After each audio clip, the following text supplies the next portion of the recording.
Hi, my name is David. Today we're going to do a CSS Grid tutorial on freeCodeCamp. We're going to learn about the grid gap. So we learned before that grid row gap is the space between the rows here, and then the grid column gap is the space between the columns. So this grid gap is just a shorthand version to use both of these. So if it can take either one or two values. If it has one value, it has an equal length between rows and columns as gaps. If there's two values, the first value would be rows, and then the second value would be columns. So for this exercise, we want to add the grid gap.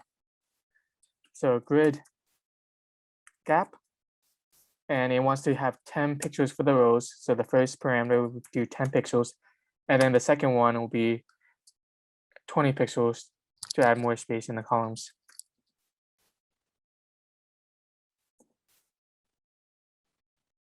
And there we go, 20 pixels here, 10 pixels here. And that'll be it. Thank you so much.